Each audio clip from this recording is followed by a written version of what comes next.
Welcome to Jain tutorial. It is Jain tutorial online class for physics chemistry में today we are studying about Gauss theorem के बारे में बता दिए थे। आज हम लोग पढ़ेंगे Gauss theorem उसका यूज। उसके दो टॉपिक जरूरी है जानना। Gauss theorem याद आ रहा है? किसी क्लोज सरफेस के अंदर total flux is equal to total charge divided by permittivity of the medium. और हम बता दिए थे कि 1 कूलम चार्ज रहेगा तो फ्लक्स भी निश्चित है। एयर में कितना होता है 1.12 10 का पावर 11। याद आ रहा है? इतना पढ़ चुके थे पिछला वीडियो में।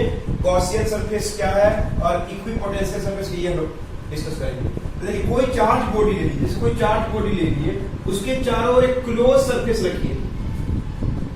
अगर प्रत्येक पॉइंट पर पोटेंशियल सेम है, प्रत्येक पॉइंट पर पोटेंशियल सेम है, प्रत्येक पॉइंट पर पोटेंशियल से कहीं पे पोटेंशियल निकाल रहे हैं हमारे 12 वोल्ट आया, तो प्रत्येक पॉइंट पर पोटेंशियल क्या होना चाहिए 12 वोल्ट होना चाहिए। प्रत्येक पॉइंट पर पोटेंशियल अगर सेम है तो ये चार्ज बॉडी के चारों ये क्लोज सरफेस क्या कहलाएगा, ये रियल होना चाहिए। क्या कहलाएगा इक्विपोटेंशियल सरफेस बोलते हैं। कि चार्ज बॉडी के चारों क्लोज सरफेस जहां पे the close real surface around a charge body where electric potential and electric intensity भी। अगर मान लीजिए पोटेंशियल 12 वोल्ट है और इंटेंसिटी यहाँ पे निकाले, इसी पॉइंट पर इंटेंसिटी निकाले, मान लीजिए ये पॉइंट ए है, आया मान लीजिए कि 10 न्यूटन पर कूलम आया, तो प्रत्येक पॉइंट पर बी पॉइंट पर भी पोटेंशियल अगर 12 वोल्ट है तो इंटेंसिटी भी सेम आना चाहिए। कितना आएगा 10 ही आना चाहिए। मतलब इंटेंसिटी सेम है तो पोटेंशियल भी सेम रहेगा। प्रत्येक पॉइंट पर पोटेंशियल या इंटेंसिटी अगर सेम होता है तब उस सरफेस को लोग क्या बोलते हैं क्या बोलते हैं real close surface around a charge body is called equipotential surface बोलते हैं। क्या में आता है? और कोई चार्ज बॉडी के अगर ये इक्विपोटेंशियल है और कोई बॉडी मूव करता है इस पॉइंट से उस पॉइंट, यहां से यहां, चार्ज बॉडी के चारों ओर मूव करता है इक्विपोटेंशियल, तो वर्क डन नहीं होगा। क्यों नहीं होगा? पोटेंशियल सेम है। सेम पोटेंशियल में वर्क नहीं होता। जितना 12 वोल्ट यहां भी है, 12 वोल्ट यहां, तो पोटेंशियल डिफरेंस क्या 0 वोल्ट हुआ। प्रत्येक पॉइंट पर पोटेंशियल डिफरेंस 0 हो जाएगा। नो वर्क डन होता है। क्या में आता है? No work done by a charge body when it moves on the equipotential surface. Understood? तो कोई पूछेगा इक्विपोटेंशियल सरफेस क्या है तो क्या बोलिएगा? कोई चार्ज बॉडी के चारों ओर जहां पे इलेक्ट्रिक इंटेंसिटी या इलेक्ट्रिक पोटेंशियल निकालेंगे ना, प्रत्येक पॉइंट पर अगर सेम आता है तो उस क्लोज रियल सरफेस को बोलते हैं हम लोग इक्विपोटेंशियल सरफेस। एग्जाम का क्वेश्चन है, कोई बॉडी अगर इक्विपोटेंशियल सरफेस के चारों तरफ मूव करना कहीं चल जाए, ए से बी, ए से सी, बी से सी, डी में चल जाए, पोटेंशियल यहाँ पे 12 वोल्ट है तो इंटेंसिटी भी वहीं पर होगा। कितना है? सेम आएगा। यहां से यहां no potential difference, same potential difference है। No work done by charge body when it moves from one point to other point in equipotential surface. थोड़ा बहुत क्लियर हो गया? देखिए क्या कहता है, what is equipotential surface and what happens to a body when, what is the work done when a body moves on a equipotential surface. कहीं भी मूव करे, कितना देर भी मूव करे चार्ज बॉडी के चारों ओर, अगर वो इक्विपोटेंशियल सरफेस है then there will be no work done. This way you learn what is equipotential surface. Equipotential surface हमारी सिलेंड्रिकल बॉडी है, जिसके चारों ओर एक सिलेंड्रिकल बॉडी अगर रहेगा, ये चार्ज बॉडी है और यहाँ पे अगर इस चार्ज के चलते इंटेंसिटी निकालते हैं, अगर इंटेंसिटी 5 न्यूटन पर कूलम है और पोटेंशियल अगर 10 वोल्ट है, तो इस पॉइंट पर इंटेंसिटी कितना का पूछेंगे बता सकेंगे? क्या 5 ही होगा और पोटेंशियल भी उतना ही होगा। तो ये क्या होगा इक्विपोटेंशियल सरफेस पर। क्लियर है? कोई डाउट नहीं है? क्लोज, ये भी क्लोज होना चाहिए है कि नहीं? सिमेट्रिकल होना चाहिए। जो जैसा चार्ज बॉडी है वैसे ही रियल क्लोज सरफेस को क्या होना चाहिए, ये भी क्या सिमेट्रिकल। मतलब क्या होता है? सेम आकृति का। मतलब ये चार्ज बॉडी अगर सिलेंड्रिकल है तो रियल सरफेस जिसमें इंटेंसिटी या पोटेंशियल चेक करना है वो भी क्या होना चाहिए? सिमेट्रिकल होना चाहिए। ये स्फेरिकल है चार्ज बॉडी, तो ये रियल क्लोज सरफेस को भी क्या होना चाहिए? सिमेट्रिकल। यहाँ पे इंटेंसिटी मानिए 4 है, पोटेंशियल मानिए 10 वोल्ट है, तो यहाँ पे इंटेंसिटी कितना होगा? What is the intensity at point B? If it is equipotential, intensity भी उतना ही रहेगा, पोटेंशियल भी उतना ही रहेगा। कोई डाउट नहीं है? इस बात को भी फिगर को नोट कर लीजिए, सिमेट्रिकल होना चाहिए क्या, इक्विपोटेंशियल सरफेस जो होता है इज क्या होता है, सिमेट्रिकल, मतलब सेम आकृति का होता है to that of what, charge body. ये दो खास बात है। सिमेट्रिकल मतलब सेम आकृति का, जैसे चार्ज बॉडी सिलेंड्रिकल है तो उसके चारों क्लोज सरफेस भी सिलेंड्रिकल होना चाहिए। कोई चार्ज बॉडी स्फेरिकल है तो उसके चारों ओर क्लोज सरफेस भी क्या होना चाहिए, सिमेट्रिकल होना चाहिए। क्लियर हो गया, समझ में आ गया अच्छा से, इनको भी नोट कर लीजिए। बता रहे हैं गॉसियन सरफेस क्या होता है। तो गॉसियन सरफेस क्या होता है, कोई चार्ज बॉडी है उसके चारों ओर कोई बॉडी नहीं है, लेकिन अपने से हम एक कल्पना करते हैं एक क्लोज सरफेस का, सिमेट्रिकल क्लोज सरफेस का। इमेजिनरी होता है ये, लेकिन यहां पे इंटेंसिटी निकालेंगे इस चार्ज के चलते, या पोटेंशियल निकालेंगे ना, कहीं पर भी इंटेंसिटी ऐसा होना चाहिए कि पोटेंशियल निकालेंगे। जैसे यहाँ पे अगर 5 है तो यहाँ भी क्या होती है 5, क्लोज सरफेस है लेकिन इमेजिनरी है, ये भी सिमेट्रिकल होता है। यहाँ भी पोटेंशियल और इंटेंसिटी सेम होना चाहिए। अगर यहाँ पे 5 है इंटेंसिटी और पोटेंशियल अगर 8 वोल्ट है, इंटेंसिटी यहाँ भी 5 होगा और पोटेंशियल यहाँ भी क्या होगा 8 वोल्ट होगा। अंडरस्टूड। तो ये बस रियल था, इक्विपोटेंशियल सरफेस रियल होता है और गॉसियन सरफेस एक इमेजिनरी क्लोज सरफेस होता है। जैसे मान लीजिए एक एग्जांपल और देखिए, कोई सिलेंड्रिकल चार्ज बॉडी है, चार्ज बॉडी है, इसके चारों ओर एक काल्पनिक रूप से एक इमेजिन करते हैं क्लोज सरफेस, क्लोज सरफेस कल्पना करते हैं। तो ये क्लोज सरफेस में इंटेंसिटी कहीं पर भी निकाले या पोटेंशियल कहीं पर भी निकाले, इंटेंसिटी 4 है तो सब जगह क्या होना चाहिए 4, यहाँ पे भी इंटेंसिटी क्या होती है 4, यहाँ पे भी इंटेंसिटी क्या होती है 4, पोटेंशियल 8 है तो सब जगह 8 होना चाहिए, समझा कि नहीं। यहाँ पे भी निकाले इंटेंसिटी कितना आना चाहिए 4 न्यूटन पर कूलम, पोटेंशियल भी क्या होना चाहिए 8 वोल्ट। तो ये सरफेस क्या कहलाता है, गॉसियन सरफेस। ये जो बी नाम का गॉसियन सरफेस ड्रॉ किए हैं वो क्या कहलाता है, imaginary close surface is called Gaussian surface बोलते हैं। दोनों इक्विपोटेंशियल है लेकिन वो रियल है और ये इमेजिनरी है। उम्मीद है सबको समझ में आ रहा होगा, ये टर्म सब एग्जाम में आता है, व्हाट इज गॉसियन सरफेस, इसका 2-3 प्रॉपर्टी है कि लिख के दिखाएंगे। पहले व्हाट इज गॉसियन सरफेस, बार बार लिखना पड़ेगा गॉसियन। गॉसियन इसलिए बोलते हैं ना कि हम लोग गॉस थ्योरम को यूज करने के लिए क्लोज चाहिए, जिसे आप यहाँ पे टेस्ट निकालना, कैसे निकालेंगे, ये तो ओपन हो गया। इसलिए लोग क्या करते हैं, अपने मन से इमेजिन करते हैं एक close surface about the charge body, that's why it is called Gaussian surface. तो एक गॉसियन सरफेस इज द क्या है, क्लोज्ड, ये भी बंद है लेकिन क्या है इमेजिनरी, तभी क्या था रियल था, imaginary surface about A charge body where electric intensity या इलेक्ट्रिक पोटेंशियल इच क्या हो यूनिफॉर्म, इज यूनिफॉर्म एट कहां पे etch A Gaussian surface is the closed imaginary surface about a charged body where electric intensity and electric potential is uniform at each point. Uniform होना चाहिए। जैसे intensity यहाँ पे 5 है तो हर जगह इंटेंसिटी कितना होगा 5, पोटेंशियल 8 है तो यहाँ पे क्या होना चाहिए 8 न्यूटन पर कूलम होता है इंटेंसिटी का। अंडरस्टूड। और ये गॉसियन सरफेस का भी 2 प्रॉपर्टी है कि ये क्या है, तो सबसे बड़ा प्रॉपर्टी है कि ये क्या है इमेजिनरी है, क्लोज्ड है, और साथ में इसको भी बोल सकते हैं कि इक्विपोटेंशियल है, इसको भी बोल सकते हैं कि वो क्या है सिमेट्रिकल है, मतलब समान आकृति का होता है। गॉसियन सरफेस भी समान आकृति का होता है। एकदम अच्छा से समझा दिए। क्या क्या पढ़ दिए, इलेक्ट्रिक फ्लक्स क्या है, फिर क्या पढ़े गॉस थ्योरम क्या है, गॉस थ्योरम को यूज करके कैसे फ्लक्स निकाल सकते हैं, पिछला वीडियो में आप देखे होंगे। फिर हम क्या बताएं इक्विपोटेंशियल सरफेस, और उसके बाद हम क्या बताएं क्या होता है गॉसियन सरफेस, जीएस भी बोलते हैं शॉर्ट फॉर्म में, नोट कर लीजिए, बता रहे हैं इसके आगे। तो पढ़ेंगे अभी application of Gauss theorem. Gauss theorem पढ़ दिए, total flux is equal to total charge by divided by permittivity के बारे में जान गए। ध्यान सुनिए, तो हम लोग क्या कर सकते हैं, क्या क्या यूज कर सकते हैं, ध्यान से सुनिए। तो पहले तो यूज क्या क्या करके बता रहे, टू फाइंड इलेक्ट्रिक इंटेंसिटी निकाल सकते हैं ऑफ ए स्फेरिकल सेल, खोखला गोला का आउटसाइड निकाल सकते हैं। गॉसियन सरफेस को यूज करके, गॉस थ्योरम को यूज करके इलेक्ट्रिक इंटेंसिटी निकाल सकते हैं स्फेरिकल सेल, कैसे बताएंगे बारी बारी से।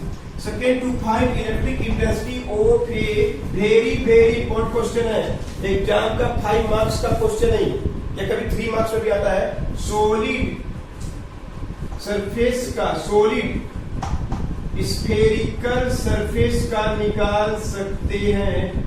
इसमें आउटसाइड भी आता है और इसमें इनसाइड भी आता है। इसमें इनसाइड में 0 होता है, वो बताएंगे कैसे। तीसरा, to find electric intensity of long infinite charge, long infinite charge body, बोलिए, या बोलिए क्या, सिलेंड्रिकल चार्ज बॉडी बोलिए। इनको हम लोग निकाल सकते हैं यूजिंग गॉस थ्योरम। फिर हम लोग टू फाइंड कर सकते हैं electric intensity of a metal surface का निकाल सकते हैं। और लास्ट है, टू वेरीफाई कर सकते हैं कूलम्ब्स लॉ सही है क्या यूज करके। ये 5 के बारे में पढ़ेंगे, 2-3 वीडियो लगेगा, चैप्टर खत्म। तो to find electric intensity of spherical shell outside निकालना, to find electric intensity of solid sphere outside inside बहुत जगह निकालना उसमें। To find electric intensity of long infinite charge body बोलिए, चाहे सिलेंड्रिकल चार्ज बॉडी बोलिए, कैसे हम लोग उसका इंटेंसिटी निकाल सकते हैं यूजिंग गॉस थ्योरम, बताएंगे अभी कैसे। टू फाइंड इलेक्ट्रिक इंटेंसिटी निकाल सकते हैं, ई का वैल्यू निकाल सकते हैं मेटल सरफेस का, सपाट सरफेस रहेगा, मेटल सरफेस, मेटल प्लेट बोलिए सबसे अच्छा, मेटल प्लेट का एक सरफेस है, जैसे ये बोर्ड सपाट है, इसका इंटेंसिटी कैसे निकालेंगे। टू वेरीफाई कूलम्ब्स लॉ को यूज करेंगे, प्रूव करेंगे, क्या यूज करके, गॉस थ्योरम को यूज करके। ये 5 टॉपिक के बारे में पढ़ना है, क्लियर है, बता रहे बारी बारी से नोट कर लीजिए। चलिए, तो 5 को यूज के बारे में पढ़ेंगे वीडियो में, 2-3 वीडियो लगेगा भी, बहुत इंपॉर्टेंट क्वेश्चन है। ये कितना नंबर में मिलता है, दिमाग लगाना है, आराम से बनेगा। कोई चार्ज बॉडी ले लिए, लेकिन ये स्फेरिकल है ना, फुटबॉल जैसा मेटल का बना हुआ है, चार्ज बॉडी है, वो सेंटर है, इसका अपना रेडियस r है, टोटल चार्ज q है, टोटल चार्ज q इसके अंदर, क्लियर है। हमको क्या करना है, एक P पॉइंट कहां पे है, पहले हम लोग निकालते हैं क्या, आउटसाइड। कहां पे निकालेंगे हम लोग, आउटसाइड। चार्ज बॉडी है, आउटसाइड निकाल रहे हैं, क्या निकाल रहे हैं, इंटेंसिटी दूरी में, r दूरी में। r दूरी में पॉइंट P है, जहां पे इंटेंसिटी निकालेंगे गॉस थ्योरम को यूज करके। P पॉइंट से क्या ड्रॉ कर दिए हम लोग, एक क्या ड्रॉ कर दिए, इमेजिनरी क्लोज। जो गॉस थ्योरम को यूज करना है इस पॉइंट पर, ये क्लोज होना चाहिए। एक B नाम का क्या ड्रॉ कर दिए, Gaussian surface. Sir Gaussian surface क्यों ड्रॉ किए, उसके लिए आंसर है मेरे पास, क्यों ड्रॉ किए, व्हाई, कि गॉस थ्योरम को यूज करना है इस पॉइंट पर, तो हमको ये तो क्लोज होना चाहिए। Gauss theorem is applicable only for the close surface, that's why we have to imagine it, ये क्लोज सरफेस है, इस क्लोज सरफेस का नाम हो गया गॉस। और इंटेंसिटी कहीं भी निकालेंगे सेम आंसर आएगा, इंटेंसिटी कहीं पर भी निकालेंगे सेम आंसर आएगा। इज इट क्लियर, तो हम बताएंगे कैसे, तो पहले फिगर में एक्सप्लेन करते हैं। Let A is a solid spherical shell, shell मतलब खोखला है, अंदर में बॉडी कहते हैं कुछ नहीं है, फुटबॉल जैसा है, अंदर में कुछ नहीं है, मतलब ये सरफेस में चार्ज है और यहाँ पे कुछ भी नहीं है। सॉलिड स्फेरिकल सेल, सेल बोलिएगा, सेल का आंसर है ये। ओ जिसका सेंटर है कैपिटल R, उसका रेडियस है, Q उसका टोटल चार्ज है, क्लियर है। P क्या है, एनी पॉइंट आउटसाइड वेयर क्या निकालना है, इलेक्ट्रिक इंटेंसिटी निकालना है हम लोग को ई पॉइंट पर। क्लियर, आउटसाइड है, आर क्या है उसका distance O, point P from O, distance of point P from O, O से पी का दूरी आर है। अब क्या ड्रॉ कर दिए हैं, late us draw a Gaussian surface through point P of क्या रेडियस आर, आर रेडियस का गॉसियन सरफेस ड्रॉ कर दिए, इतना फिगर ड्रॉ कर दिए। अब हम लोग को बस क्या निकालना है, गॉस थ्योरम को यूज करके टोटल इंटेंसिटी निकालना है इस पॉइंट पर। तो सबसे हर क्वेश्चन में ऐसे करने वाले हैं, एरिया ऑफ गॉसियन सरफेस, इस यहाँ का जो चार्ज है सब जगह बराबर प्रभावित कर रहा होगा।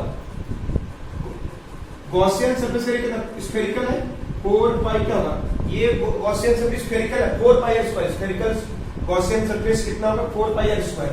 क्या यूज करेंगे, यूजीन गॉस थ्योरम। इस पॉइंट पर फिगर ड्रॉ कर दिया, कैलकुलेशन देखिए, टोटल फ्लक्स इक्वल टू क्या था, total charge divided by permittivity of the medium. Understood, तो क्या होगा, total flux intensity into area Q by epsilon not. Cos 0 degree में लिए है ना, सब में 0 डिग्री हो, इधर एरिया में उधर इंटेंसिटी है। E इनटू क्या हो जाएगा 4 pi r square equal to क्या हो जाएगा क्यू, इधर लिख रहे हैं, इधर फाइनल से इधर लिख रहे हैं, E into 4 pi r square equal to q by epsilon naught. Intensity आ रहा है आंसर 1/4 पाई आर स्क्वायर, इधर आ गया एप्सिलॉन नॉट। सो सजा के लिख दें, देखिए पहले भी पढ़े हम लोग, यही आंसर आता है इंटेंसिटी का फॉर्मूला।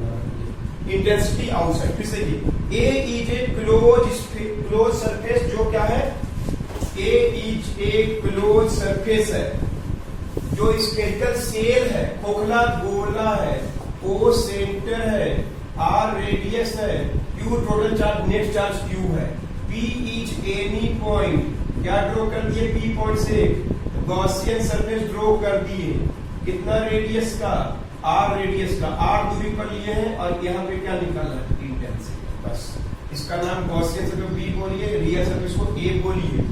फिर देखिए, let A is a solid surface, O centre, are radius, P Q क्या है टोटल चार्ज, पी क्या है एनी पॉइंट आउटसाइड इट, है कि नहीं, जहां पे हम लोग क्या निकालना है, वेयर हम लोग को ई का वैल्यू निकालना है। आर क्या distance of point P from O, let us draw a Gaussian surface through point P of radius r. Area of Gaussian surface कितना होगा, इस ये जो दिख रहा है area of Gaussian surface B का एरिया कितना होगा, स्फेरिकल है 4 pi r square. Using Gauss theorem, total flux को total charge divided permittivity of the medium, intensity into a q by epsilon naught. ए का वैल्यू पुट कर दिए 4 pi r square, इधर का डिवाइड कर दिए, तो ई का वैल्यू क्या निकला 1/4 pi epsilon naught Q by R square, ये निकल गया इंटेंसिटी। अंडरस्टूड, नॉट करना। तो स्फेरिकल सेल खोखला था, फुटबॉल जैसा था।